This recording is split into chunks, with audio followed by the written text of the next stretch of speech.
More than 900 American sailors and Marines still lay entombed inside the wreck of USS Arizona. Oil drifted across a harbor crowded with burned, capsized, and sunken warships. The smell of it clung to the docks. It clung to the uniforms of the men who walked those docks. It would cling to the memory of the United States Navy for the rest of the 20th century. 24 days after Pearl Harbor, on December 31, 1941, a 56-year-old admiral stepped aboard the submarine USS Grayling. During a brief ceremony, Chester W. Nimitz assumed command of the shattered United States Pacific Fleet. Japan was advancing across the ocean.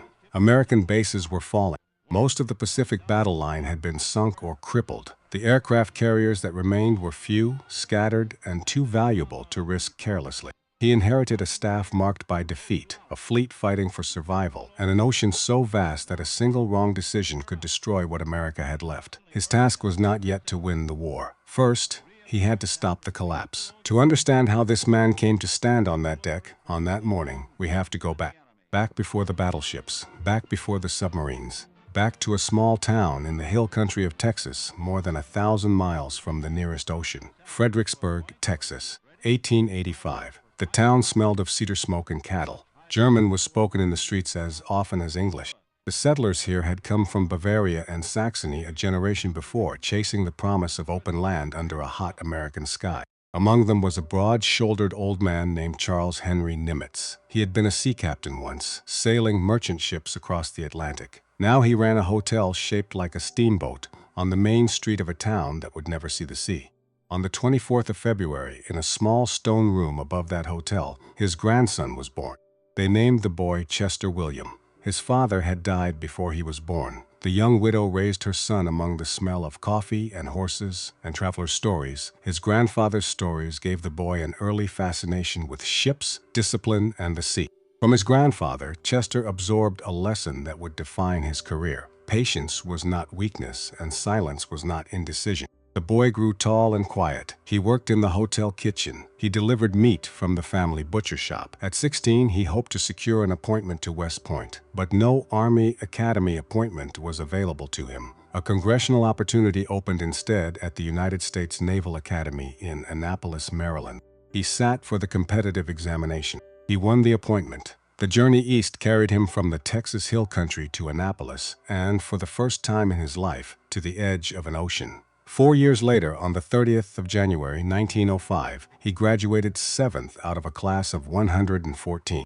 His country was about to give him one of his earliest and most consequential lessons. The year was 1908. He was 23 years old. His orders assigned him to a small aging destroyer called USS Decatur, patrolling the warm waters of the Philippine Islands. It was the kind of doughnut given to promising young officers, a test, a first taste of real responsibility. On the night of July 7th, USS Decatur ran aground while entering Batangas Harbor. There was no explosion, no fire, no lives lost, but there was a court-martial. The court found him guilty of neglect of duty and issued a formal reprimand. He did not dispute the judgment. He did not attempt to shift responsibility. The reprimand remained on his record, but his career survived. In January of 1909, he reported for instruction with the Navy's fledgling submarine force. In that era, submarines were floating experiments. They were small, they were unreliable. Gasoline fumes filled the crew compartments. Men died in them for reasons the Navy did not always understand. The officers who commanded them were considered slightly mad by the surface fleet. Chester Nimitz took command of the USS Plunger, then the Snapper, then the Narwhal, then the Skipjack. He learned how men survived inside cramped steel hulls beneath the surface, surrounded by fumes and machinery and very little margin for error. He learned the discipline of quiet. He learned that in the silent service, panic was a killer more certain than any enemy. And he learned about engine. During the summer of 1913, the Navy sent him to study diesel engine construction at plants in Nuremberg, Germany, and Ghent, Belgium. He walked the shop floors. He watched German and Belgian engineers build the machines that would soon change the way the world went to war. He came home carrying knowledge that would put him ahead of nearly every other officer in the American Navy. That same year, he married Catherine Vance Freeman. She was 21. She was patient. She would remain his wife for 53 years. The First World War came and went. After the war, Nimitz moved through a long series of sea and shore assignments. He commanded USS Chicago. He studied at the Naval War College. He organized an early naval ROTC program. And in 1933, he took command of the heavy cruiser USS Augusta. He rose steadily, without scandal, without glory, without noise. And while he rose on the other side of the Pacific Ocean, another navy was rising too. In the harbors of Yokosuka and Kure, in the industrial cities of Nagoya and Osaka, Imperial Japan was building a fleet. They built battleships larger than any the world had seen. They built aircraft carriers that would revolutionize war at sea. They trained pilots who could hit a moving target in a rolling ocean at night. They studied the American Navy carefully, patiently, for 20 years, and when they were ready, they made their move. Sunday, December 7th, 1941. At 7:55 in the morning, the first bombs fell on the American battleships tied up in neat rows at Pearl Harbor. Within 2 hours, the pride of the United States Pacific Fleet was burning.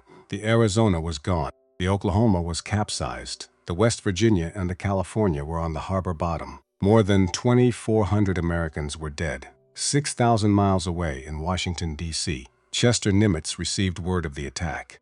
The available record preserves the news, but not everything he said or felt in the hours that followed.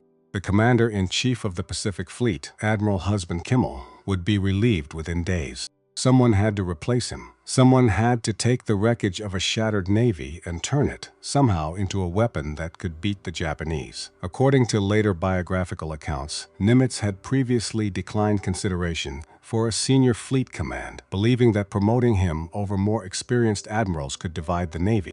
But now the world had changed. Now the battleships were burning. Now the president himself, Franklin Delano Roosevelt, made the call. Roosevelt selected Nimitz for the Pacific Command. According to a widely repeated account, the president wanted him sent west with one overriding instruction: remain there until the war was won. On the 17th of December, 1941, Nimitz received his official assignment as Commander-in-Chief, Pacific Fleet. Days later, he boarded a train in Washington and rode it across the country at war. In San Diego, he transferred to a huge 4-engine flying boat called a PB-2Y Coronado. It carried him across the Pacific in stages, arriving at Pearl Harbor on the morning of December 25th, Christmas Day. He came ashore without ceremony. He asked for no honor guard. He wore his ordinary working uniform. Many members of Kimmel's staff had every reason to expect reassignment. Nimitz chose the opposite course. Except for bringing his own flag secretary, he retained the existing staff and relied on the experience they had gained at terrible cost. He told them they would fight the war together. Instead of dismantling the defeated staff, he chose to use the experience they had paid for at Pearl Harbor. Some in Washington questioned the decision. Anger at Pearl Harbor was still raw, and a country that wanted heads to roll was being told there would be no purge. But Nimitz had decided he needed continuity, memory, and the local knowledge those officers carried. The fleet was all he had. So on the last day of that terrible year, on the deck of USS Grayling, he became Commander-in-Chief of the Pacific. Somewhere out on the black water, oil still seeped from the wreck of USS Arizona. Across the Pacific, Japanese commanders were already preparing their next offensives. Chester William Nimitz had inherited an ocean at war, and he did not yet know how he was going to win it. The maps on the wall of the command post at Makalapa Heights told a story no American wanted to read. Every morning, Chester Nimitz walked into that small stucco building on the hill above Pearl Harbor and looked at those maps. Every morning, the red arrows had moved farther. Guam, Wake Island, Hong Kong, Manila, Singapore, the Dutch East Indies, Rangoon. One by one, the pieces of the free Pacific were disappearing under a rising sun. Across the United States, blue stars in front windows were replaced by gold. Families who had followed the war on kitchen radios now received the official notices they had feared. Boys who had joined the Navy the summer before in Iowa and Georgia, in Kansas and Texas, would not be coming home. The Japanese Navy was one of the finest fighting forces in the world in those first months of 1942. Their pilots had trained for a decade over open water. Their carriers moved as one, steaming in formation across an ocean that had suddenly become their private lake. Their battleships mounted the largest guns ever put to sea, and behind their admirals stood the sharpest naval mind Japan had ever produced. His name was Isoroku Yamamoto. He was 57 years old. He had studied at Harvard. He had served as naval attaché in Washington. He had walked through American factories. He knew better than any man in Tokyo what America could build once it was truly angry. He had warned his own government not to start this war, and when they started it anyway, he had planned Pearl Harbor. Now he was Nimitz's opponent. Across a wall map thousands of miles wide, the two men began a war of minds. Nimitz had almost nothing to fight with. The battleships were gone or crippled. USS Saratoga, one of his precious aircraft carriers, took a Japanese torpedo on the 11th of January and had to limp back to Bremerton for repairs. Her loss temporarily reduced the Pacific Fleet to 3 fast carrier task forces: Enterprise, Lexington, and Yorktown.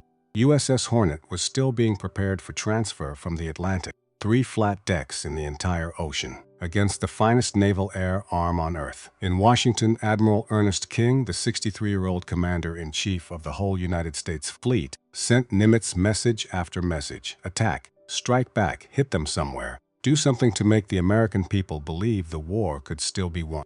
Nimitz obeyed. In January and February, Admiral Halsey took the Enterprise raiding across the Marshall and Gilbert Islands. Fletcher took the Yorktown into the same waters. Small raids, pinpricks, but every raid was a message. The Pacific Fleet was still alive, and while the admirals argued and the codebreakers worked, something else was happening in America. In Detroit, in Pittsburgh, in Baltimore, in Long Beach, in shipyards that had been fishing villages a year before, in factories where housewives with hairnets welded warship hulls. American shipyards were accelerating production at a rate Japan could not hope to match. But in early 1942, most of that new strength had not yet reached the Pacific. The flood was coming, but time was the one thing Nimitz did not have. In April, the United States carried out one of the war's most audacious joint operations. The concept had been developed in Washington by Captain Francis Lowe and Captain Donald Duncan of Admiral King's staff, coordinated with Army Air Forces Chief General Henry Hap Arnold, flown by Doolittle's Army Airmen, and carried to Japan by a Navy task force under Halsey. 16 twin-engine B-25 Mitchell bombers crowded the deck of USS Hornet, still roughly 650 miles from Japan when Japanese pickboats forced Halsey to launch early. At the controls of the lead aircraft was a 45-year-old Army lieutenant colonel named James Doolittle. Small, quiet, tough as leather. He was flying planes not designed to take off from ships. He was flying a mission that most experts had said was impossible. The bombers roared down the pitching deck. Every one of them made it into the air. They dropped their bombs on Tokyo, on Yokohama, on Nagoya. The damage was small. A few factories, a few homes, almost nothing in the great arithmetic of war.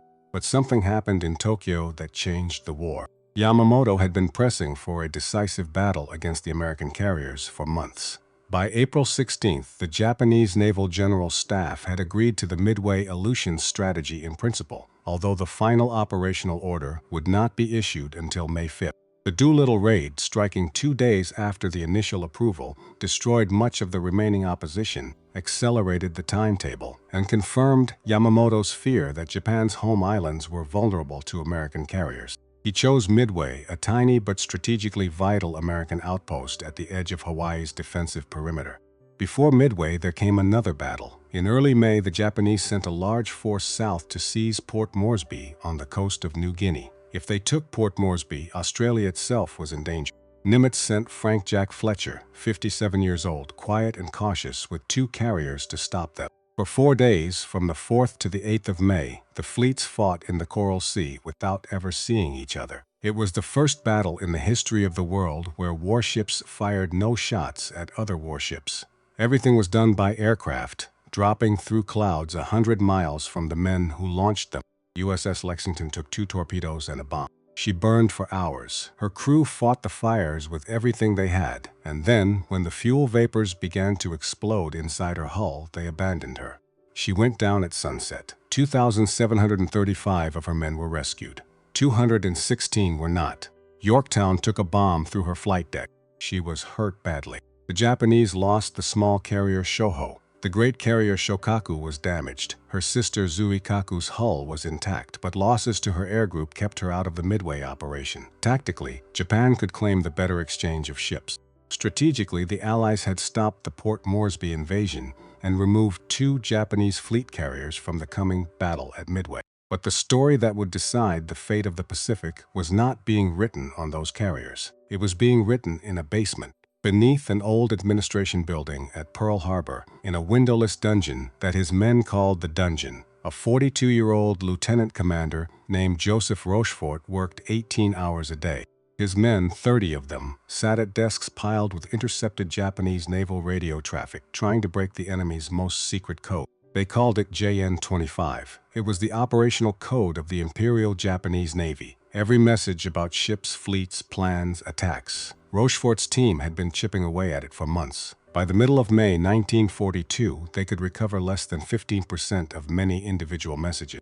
But fragments, call signs, traffic patterns, and knowledge of the Japanese order of battle allowed them to see far more than the raw percentage suggested. Rochefort began to see again and again a two-letter designator, AF. It appeared in message after message. Ships were being ordered to gather. Fuel was being stockpiled. Something enormous was being prepared against a place called AF. Rochefort was certain that AF was Midway. In Washington, Commander John Redmond's OP-20G organization examined the same traffic while analysts and war planners debated what AF actually meant. Some remained unconvinced. They considered alternatives ranging from Hawaii and Samoa to the American West Coast. Nimitz sat in his office and listened to the argument. He had to choose. If he moved his 3 carriers to defend Midway and the Japanese struck somewhere else, he could lose the war in an afternoon. He walked down the stairs to the dungeon. He met Rochefort, and he made his decision. He would trust the man in Hawaii. Analyst Jasper Holmes proposed a deception. Rochefort's team developed it. Nimitz approved it. The small American base on Midway was ordered to broadcast in the clear on a frequency the Japanese were known to monitor, a false report that its freshwater distillation plant had broken down. 2 days later, an intercepted Japanese message reported that AF was short of fresh water. The proof was in Nimitz's hand. He gathered his 3 carriers, Enterprise, Hornet, now transferred to the Pacific, and the wounded Yorktown, which had limped back to Pearl Harbor from the Coral Sea with a hole through her flight deck, needing repairs the yard estimated in months. Nimitz gave the yard workers 72 hours. They swarmed her by the hundreds. They cut, they welded, they rewired. They worked through days and nights without sleep. When the Yorktown steamed back out of Pearl Harbor toward Midway, she was not fully healed, but she could fight. Before the ship sailed, Nimitz assigned his commander. Raymond Spruance, a highly regarded cruiser commander recommended by the ailing Halsey, would take command of Task Force 16. Frank Jack Fletcher would command Task Force 17 and hold overall tactical command. And to both of them, Nimitz gave a single phrase that would echo down through history. You will be governed by the principle of calculated risk. Calculated risk, not reckless, not safe, something in between. A commander's judgment weighed against the fate of an ocean. Enterprise and Hornet sailed with Task Force 16 on May 28. 2 days later, the hastily repaired Yorktown followed with Task Force 17. They joined northeast of Midway on June 2nd, with Fletcher holding overall tactical command. Nimitz stayed behind at Makalapa Heights, and for the next 10 days, the 57-year-old admiral from Fredericksburg, Texas, could do nothing but wait. The Battle of Midway began on the morning of the 4th of June. 4 Japanese aircraft carriers, the Akagi, the Kaga, the Soryu, and the Hiryu, under the command of 54-year-old Vice Admiral Chuichi Nagumo, launched a strike against Midway Atoll. The Americans on the island fought back with everything they had. American Marines died at their anti-aircraft guns. Old Wildcat fighters fell out of the sky in flames. Torpedo bombers from Midway attacked the Japanese carriers and were slaughtered. But while Nagumo was concentrating on Midway, he did not know that 3 American carriers were waiting for him just over the horizon. The American torpedo squadrons attacked first. 41 planes, slow TBD devastators, old and outmatched. Almost no fighter cover. They came in low over the water, and the Japanese fighters fell on them like wolves.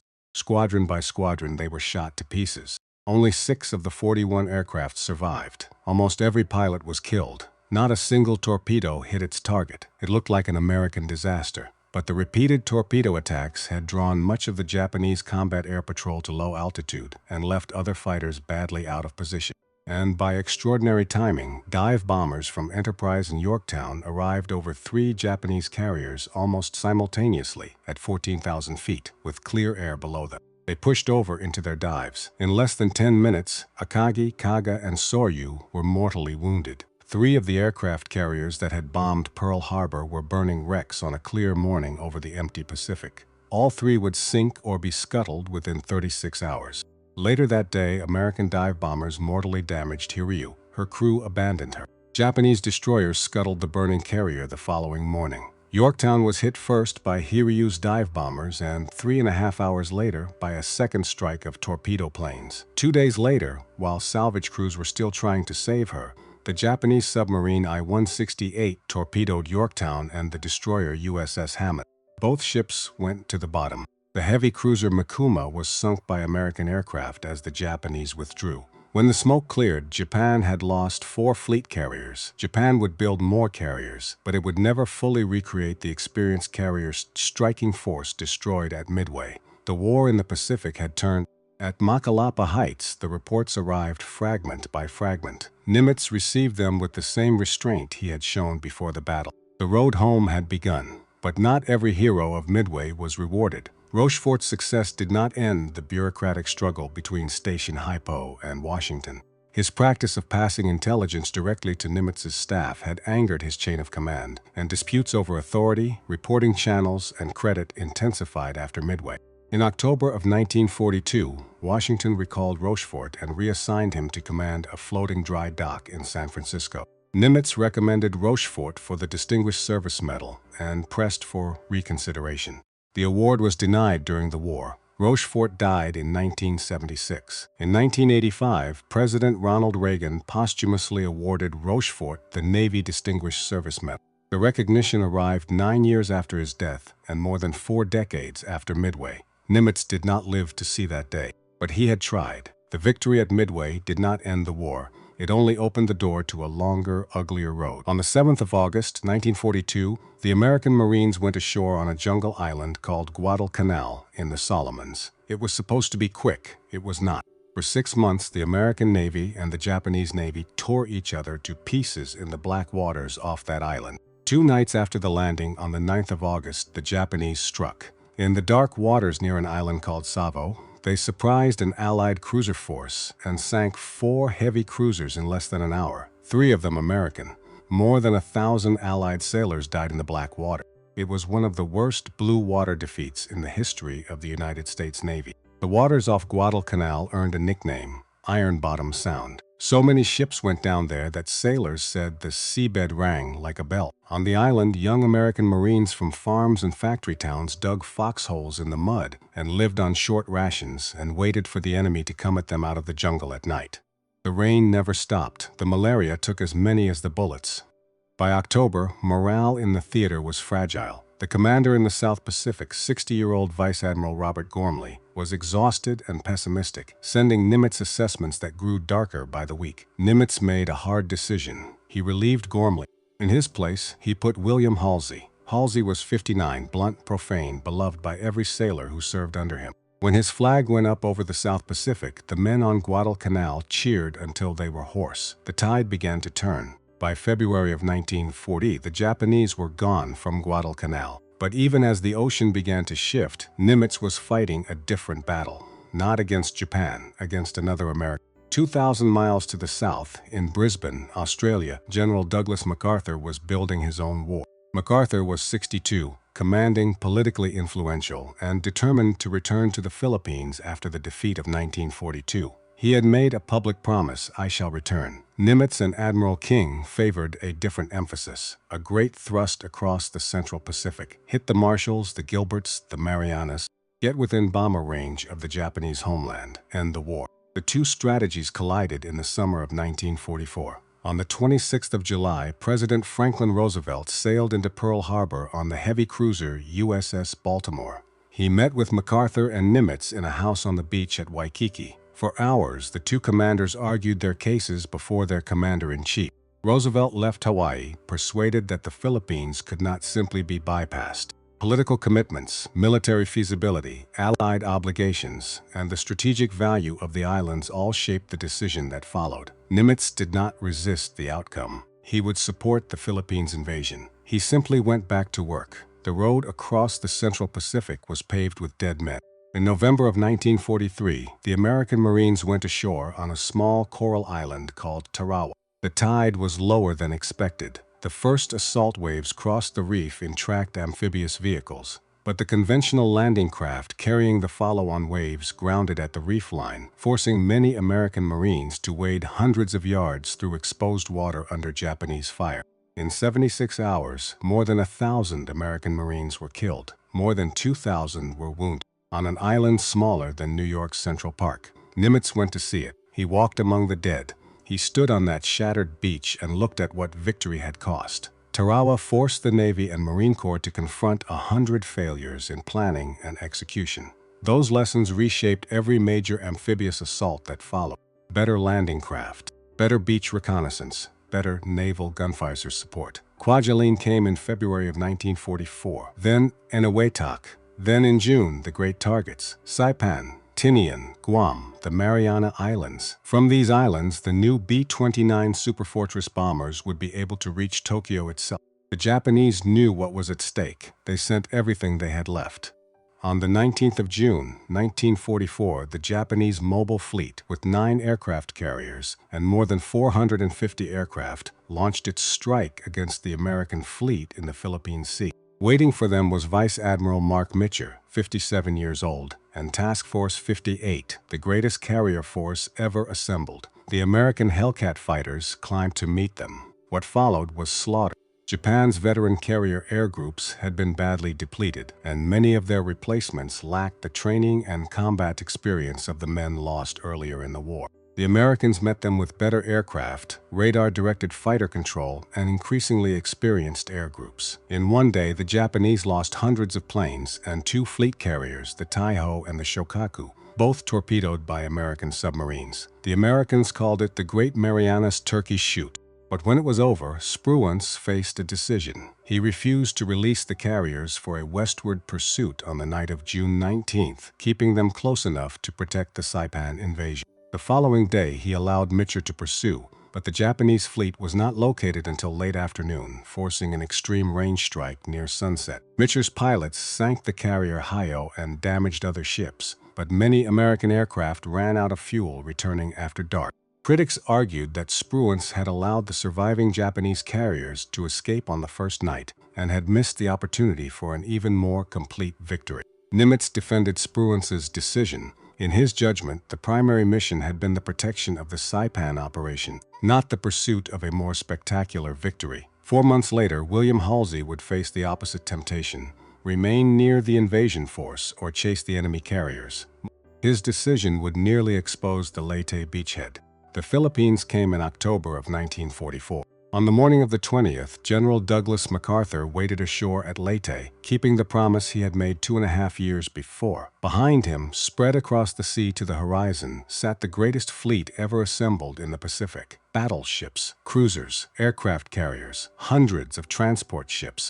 The full weight of American industry delivered to a beach on the far side of the world. The Japanese knew this was their last chance. If the Americans took the Philippines, Japan would be cut off from the oil of the Dutch East Indies. Without oil, the ships could not sail. Without ships, the war was over. The admirals in Tokyo made a decision that could only be made by men with nothing left to lose. They would gamble their entire remaining navy on one throw of the dice. They called the plan Shogo, Operation Victory. The Japanese divided their fleet into 4 forces. From the north came Vice Admiral Jisaburo Ozawa. Ozawa's 4 carriers carried only about 110 aircraft between them, far too few to operate as an effective carrier striking force. Their primary purpose was to be seen and sacrificed, to draw the American carriers away from the invasion beaches. From the west came Vice Admiral Takeo Kurita with the main strike force. Kurita's center force began with roughly 32 warships, including 5 battleships and 10 heavy cruisers. Among them was the mightiest warship ever built, the Yamamoto, 72,000 tons, 9 18-inch guns, the largest naval guns in history. 2 smaller forces would slip through the southern straits. The plan was desperate. It was also almost brilliant, because the man commanding the American Third Fleet was William Halsey. And William Halsey wanted, more than anything in the world, to sink Japanese aircraft carriers. For 4 days, from the 23rd to the 26th of October, the seas around the Philippine Islands became the site of the largest naval battle in the history of the world. American submarines struck first in the Palawan Passage. The heavy cruiser Atago, Kurita's flagship, was torpedoed and sank in about 20 minutes. Kurita himself had to swim in the burning sea before another ship pulled him out. The next day, American carrier planes hammered the main Japanese force in the Sibuyan Sea. The super battleship Musashi, sister of the Yamamoto, was hit by 19 torpedoes and 17 bombs. She rolled over and sank, taking more than 1,000 men with her. Kurita, under continuous attack and unable to bring his own air cover to bear, temporarily reversed course to the west. Halsey saw the reports. He believed the western threat was finished, and then Ozawa's decoy carriers appeared on the horizon to the north. Halsey took the bait. He drove his 3 carrier groups and the fast battleships of 3rd Fleet north. Task Force 34 was the fast battleship force Halsey had announced as a contingency. The wording of his earlier message had led Nimitz and Vice Admiral Thomas Kincaid, commanding the 7th Fleet, to believe it would be formed and left to guard San Bernardino Strait. Halsey had never actually detached it for that purpose. It went north with him. San Bernardino Strait, the gateway to the American invasion beaches, was left completely unguarded. Kurita's westward withdrawal had been temporary. At 5:15 that afternoon, he turned east again and resumed his advance towards San Bernardino Strait. He came through it that night. At dawn on the 25th of October, off the island of Samar, 23 Japanese warships emerged from the mist against a small American task force. 6 escort carriers, 3 destroyers, 4 destroyer escorts. These were not warships built to fight battleships. They were built to hunt submarines and protect the beaches. They were slow, they were thinly armored, they mounted small guns. They were all that stood between the Japanese battle line and the American beachhead. The task force was called Taffy 3. Its commander was Rear Admiral Clifton Sprague. When the 18-inch shells of the Yamamoto began to fall around his tiny carriers, he did the only thing he could do. He ordered his destroyers to attack. The destroyer USS Johnston, commanded by a 36-year-old officer of Cherokee and Creek descent named Ernest Evans, turned into the Japanese fleet and charged. She fired her torpedoes at the heavy cruiser Kumano and blew her bow off. Then Evans came back for more, dueling battleships with 5-inch guns, until the Japanese finally closed in and sank his ship. Evans fought on after being badly wounded on Johnston's bridge. He was later seen alive in the water, wearing a life jacket among other survivors. He disappeared during the night, and his body was never recovered. He would receive the Medal of Honor. The whole followed him in. The Samuel B. Roberts followed. They died together, throwing punches at giants until they went down. The escort carriers ran. They launched every plane they had, even torpedo bombers with no torpedoes, dive bombers with no bombs, planes that could only strafe and pretend to be dangerous. But they kept coming, wave after wave, harassing the Japanese line. And somewhere on the bridge of the Yamamoto, Vice Admiral Takeo Kurita ran out of certainty. Exhausted, operating with incomplete information, convinced from confused reports that he was confronting a much larger American carrier force, Kurita broke off the attack. He turned around and sailed away. The battle was over. The beachhead had been saved not by the battle line Halsey had taken north, but by escort carriers, destroyers, destroyer escorts, and air crews never intended to fight battleships at point-blank range. While Kurita was still shelling Taffy 3 at Pearl Harbor, Chester Nimitz stood in front of a map with his teeth clenched around his pipe. The reports coming in were fragmentary, confused, but the picture was clear enough. Halsey was gone. San Bernardino was open. American escort carriers were being butchered. Nimitz sat down at his desk and drafted a message to Halsey. He wrote it carefully. He was not going to accuse. He was not going to order. He was going to ask a question. Where is Task Force 34? In the coding room at Pearl Harbor, a junior communications officer added standard padding to the message. Padding was random text added to the front and back of every signal to confuse enemy codebreakers. The padding was supposed to be gibberish, words that could never be confused with the message itself. The junior officer chose 2 phrases: "Turkey trots to water." That was the front padding. That was fine. And for the back, he wrote 3 words that would burn themselves into the memory of the United States Navy forever. The world wondered. October of 1944 marked the 90th anniversary of the Battle of Balaclava, of the charge of the Light Brigade. The phrase may or may not have been in the officer's mind. It meant nothing. It was just padding. But when the message arrived on the flagship USS New Jersey, the communications team stripped the opening padding but hesitated over the final phrase, uncertain whether it belonged to the message. They passed it to Halsey intact. The Admiral read the words aloud. Where is repeat? Where is Task Force 34? The world wonders. He took the words as a personal rebuke. He reacted with fury. His chief of staff, Rear Admiral Robert Carney, had to pull him back to the operational crisis. By the time Halsey turned his battleships around and steamed south, it was too late to catch Kurita. Halsey would remember the message bitterly. Nimitz had intended an operational question, but the padding had transformed it into something that sounded like public condemnation. It became one of the most painful misunderstandings in the history of American naval command. After Leyte came the last island. On the 19th of February 1945, the American Marines went ashore on a black volcanic rock called Iwo Jima. 8 square miles of volcanic ash, black sand, rock, caves, and tunnels. For 36 days they fought. Of roughly 21,000 Japanese defenders, the overwhelming majority were killed. Only a small number were captured during the battle. The United States lost 6,821 men killed and more than 19,000 wounded. The flag raised on Mount Suribachi became the most famous photograph of the war. Across the United States, more blue stars in front windows were replaced by gold. Small towns from Maine to California measured the cost of a mile of black sand. On the 1st of April, Easter Sunday, the Americans landed on Okinawa.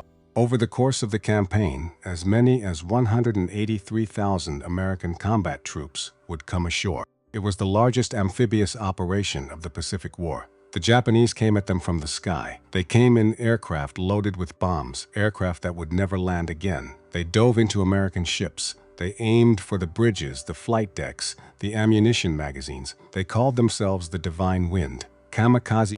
Nimitz visited Okinawa on the 23rd of April while the battle was still raging. He walked among the men. He saw what the campaign was costing. Every additional day ashore meant more ships and sailors exposed to kamikaze attack. Across the Okinawa campaign, American casualties reached 49,151, including 12,520 killed or missing. More than 4,900 of the dead were Navy personnel lost largely in the waters around the island. Among the American dead on land was a 58-year-old Army Lieutenant General named Simon Bolivar Buckner, Jr., killed by Japanese artillery on the 18th of June, 4 days before organized resistance ended. He was the highest-ranking American officer killed by enemy fire during the Second World War. Chester Nimitz knew what was coming next. Operation Downfall was being prepared as the invasion option. American casualty projections varied enormously, from hundreds of thousands to far higher estimates for a prolonged conquest of the home islands. No one knew which projection would prove correct. Everyone understood that the cost would be catastrophic. Whether it would actually be necessary remained unanswered. And then, in 9 days, everything changed. On the 6th of August 1945, a B-29 bomber called the Enola Gay took off from an airfield on Tinian, an island American Marines had bled to capture the year before, and dropped a single bomb on the city of Hiroshima. On the 8th of August, the Soviet Union declared war on Japan. On the 9th of August, Soviet armies entered Manchuria, striking the Kwantung Army. That same day, a second atomic bomb struck Nagasaki. Within Japan's leadership, the military and political crisis became impossible to contain. The hope that Moscow might broker a conditional peace collapsed within hours. On the 15th of August, for the first time, most Japanese citizens heard the voice of their emperor. Hirohito told them the war was over. On troop ships across the Pacific, men preparing for the invasion of Japan heard the announcement over loudspeakers. Some cheered. Others sat quietly, trying to understand that the beaches they had trained to assault might never have to be crossed. Chester Nimitz was 60 years old. He had been Commander-in-Chief of the Pacific for 3 years, 7 months, and 15 days. On the 2nd of September 1945, he boarded a small boat and was carried across Tokyo Bay to the battleship USS Missouri. The bay was crowded with warships. The sky was gray. On the deck of the Missouri, a small table had been set out, and on it lay 2 leather folders. The Japanese delegation came aboard first. Foreign Minister Mamoru Shigemitsu, walking with difficulty on a wooden leg. General Yoshijiro Umezu, stone-faced. They signed the surrender documents in silence. General Douglas MacArthur signed as Supreme Commander for the Allied powers. Chester Nimitz stepped forward and signed for the United States of America. He used 2 pens, one for the Allied copy, one for the Japanese copy. When he was done, he set them down carefully on the table. Above the deck flew the American flag. Displayed nearby was the 31-star flag associated with Commodore Mathieu Perry's expedition to Japan nearly a century before, brought from Annapolis for this ceremony. 3 years, 8 months, and 26 days had passed since Pearl Harbor. The quiet Texan from Fredericksburg had brought his country home. The war was over. Nimitz was not. In December of 1945, President Harry Truman appointed him Chief of Naval Operations, the highest position in the United States Navy. He served for 2 years, guiding the transition to peace, presiding over the demobilization of the greatest fleet the world had ever known. And then, in the spring of 1946, an old enemy asked for his help. At the War Crimes Tribunal in the German city of Nuremberg, Grand Admiral Karl Dönitz of the German Kriegsmarine was on trial for his life. Among the charges against him was that he had waged unrestricted submarine warfare against Allied shipping, sinking merchant vessels without warning, not stopping to rescue survivors. Dönitz's defense counsel, a naval judge advocate named Otto Kranzbühler, sent a set of written interrogatories to Chester Nimitz in Washington. The questions were simple. Did the United States Navy also conduct unrestricted submarine warfare in the Pacific? From what date? Nimitz could have refused to answer. He could have hidden behind classification. He could have said nothing. He did not. He sat down in his office. He wrote his answers on a formal affidavit. He confirmed, under oath, that on the 7th of December 1941, the Chief of Naval Operations of the United States had ordered unrestricted submarine warfare against Japan. American submarines had sunk enemy merchant vessels without warning throughout the war. That was the truth. He would not pretend otherwise. Karl Dönitz was found guilty of major crimes, but the tribunal explicitly stated that his sentence would not be assessed on the unrestricted submarine warfare charge, because Britain and the United States had conducted their own submarine campaigns in the same manner. Dönitz received 10 years in prison. Nimitz had not defended the German admiral's regime. He had forced the court to confront an uncomfortable fact. The United States had used the same method in the Pacific. The affidavit was uncomfortable. Nimitz did not withdraw it. Dönitz. He answered the questions as a witness, not as an advocate for Dönitz. Whatever his private reasoning, his affidavit placed the American record before the tribunal without evasion. On the 15th of December 1947, Nimitz completed his term as Chief of Naval Operations. He then returned to San Francisco as a special assistant and advisor to the Secretary of the Navy. Later, the United Nations designated him as the prospective plebiscite administrator for Jammu and Kashmir. The planned vote never took place. The dispute remained unresolved. He and Catherine lived in naval quarters on Yerba Buena Island in San Francisco Bay. He never produced a personal memoir of the war. He grew older. The world moved on. Korea came. Then Vietnam. Younger admirals took his place in the newspapers. The Pacific Fleet, once his to command, sailed under other flags now. On the 20th of February 1966, 4 days before his 81st birthday, Chester William Nimitz died at his home on Yerba Buena Island. His wife was beside him. They laid him to rest at Golden Gate National Cemetery on a green hill overlooking the bay. Beside him, in a row, lay 3 other graves: Raymond Spruance, Kelly Turner, Charles Lockwood, 4 admirals of the Pacific War who had arranged to be buried together when their time came. The wind off the bay never stops there. The seagulls circle. The fog rolls in from the ocean at evening, and on any given morning, if you stand at those 4 graves and look west, you can see the water where the ships once sailed. Midway had required luck. But the luck had found a fleet that had been warned, positioned, reinforced, and prepared. Preparation had made the luck useful. That was the whole man in a single truth. The boy from the Texas Hill Country who had never seen the ocean. The young lieutenant who had run his ship aground and accepted the reprimand without excuse. The submariner who had learned patience in the dark. The admiral who had walked into the wreckage of Pearl Harbor and refused to purge the men who blamed themselves. The commander who had staked an ocean on a lieutenant commander in a Hawaiian basement. The friend whose direct question was heard as an insult in a coding accident of war. The victor who signed for his country on the deck of USS Missouri. The retired officer who told the truth for a defeated German enemy because the truth was the truth. He had prepared his whole life, and when the storm finally came on a Sunday morning in December of 1941, a nation looked around for a man who could stand in the wreckage and lead them home. They found a quiet Texan. They found Chester William Nimitz,